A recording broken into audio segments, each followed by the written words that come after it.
హాస్పిటల్లో కూడా నేను కూడా మాట్లాడతాను.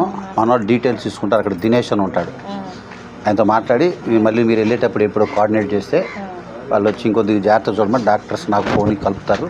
వాళ్ళతో కూడా నేను మాట్లాడతాను. ధైర్యంగా ఉండండి. పెద్దనా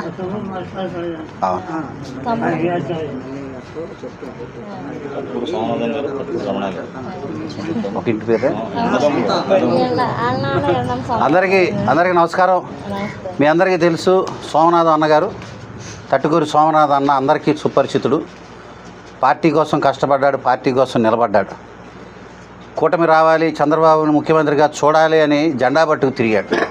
మరి ఈరోజు అనారోగ్యం పాలై ఎయిమ్స్ హాస్పిటల్ వైద్యం చేయించుకుంటూ చాలా ఇబ్బందికర పరిస్థితుల్లో ఉన్న తరుణంలో ఇదే గ్రామానికి చెందిన రమణ గారు ముందుకొచ్చాడు.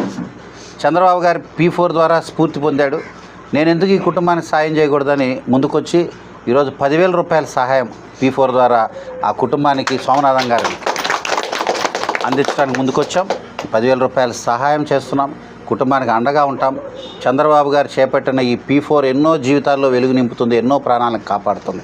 మరొకసారి తెలియజేస్తూ గౌడ కార్పొరేషన్ చైర్మన్ గురుమూర్తి గారు, ఇతర సీనియర్ నాయకులు అందరి సమక్షంలో నాకు మన సోమనాథం గారిని కలిసి ఈ రకంగా P4 సహాయం అందించడం నాకు చాలా గర్వంగా, సంతోషంగా ఉంది.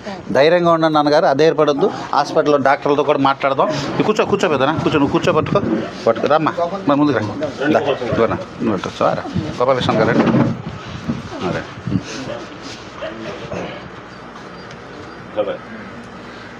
ఓకేనా, చూసుకోండి.